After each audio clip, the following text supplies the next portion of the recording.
Salam Indo Heroes. Nah, masih ingatkah kalian dulu tentang rencana Amerika yang ingin menghapus Indonesia dari daftar negara berkembang dan dinyatakan sebagai negara maju?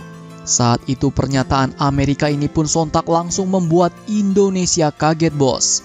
Pasalnya, dengan dihapusnya Indonesia dari daftar negara berkembang, maka fasilitas GSP atau Generalized System of Preference kepada Indonesia pun akan dihapus.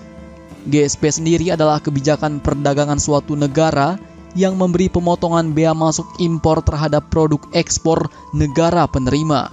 Artinya di sini jika Indonesia mengekspor barang ke Amerika, maka biaya bea masuk impor akan semakin mahal karena fasilitas GSP tersebut dicabut. Hal ini pun merupakan kebijakan perdagangan sepihak atau unilateral yang umumnya dimiliki negara maju untuk membantu perekonomian negara berkembang. Negara pemilik program GSP bisa bebas menentukan negara mana dan produk apa yang akan diberikan pemotongan bea masuk impor. Nah, terkait hal ini, dikutip dari beberapa sumber berita berikut, tersiar berita yang sangat-sangat menggembirakan, bos. Ternyata, fasilitas GSP untuk Indonesia ini tidak jadi dicabut. Pemerintah Amerika pun secara resmi telah mengeluarkan keputusan untuk memperpanjang pemberian fasilitas GSP kepada Indonesia. Ekspor Indonesia ke Amerika ini pun berpotensi meningkat setelah adanya kepastian mengenai perpanjangan fasilitas GSP oleh United States Trade Representative atau USTR di bawah pemerintahan paman Donald Trump.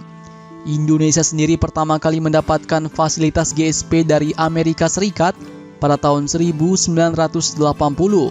Nah, dengan fasilitas ini, produk Indonesia pun bebas tarif impor saat masuk ke pasar Amerika sehingga mudah bersaing. Peneliti Institute for Development of Economic and Finance atau INDEF yaitu Andri Satrio mengatakan bahwa kebanyakan produk-produk Indonesia yang diekspor ke Amerika adalah produk pakaian, aparel, aksesoris pakaian, karet, dan alas kaki. Nah, di Amerika Serikat, produk-produk Indonesia ini pun bersaing dengan produk milik Vietnam dan juga milik Bangladesh. Namun jangan senang dulu, bos. Pemberian fasilitas GSP ini kemarin berada di bawah pemerintahan Donald Trump. Nah, karena tersiar kabar bahwa Donald Trump telah kalah dan digantikan oleh Biden, maka sistem pemerintahan dan administrasinya pun juga akan mengalami masa transisi kepemimpinan dari Donald Trump ke Joe Biden yang memerlukan waktu sekitar 2,5 bulan untuk administrasinya.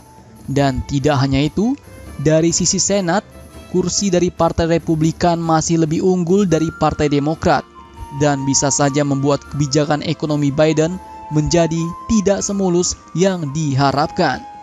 Nah, semoga kebijakan-kebijakan geopolitik Amerika ke Indonesia yang awalnya sudah baik tidak diubah-ubah lagi ya, bos. Dan semoga kebijakan-kebijakan yang jelek bagi Indonesia seperti ancaman sanksi Katsa jika membeli produk militer Rusia, semoga itulah yang diubah. Jadi bagaimana menurut kalian? Jangan lupa komentar. Salam Indo Heroes.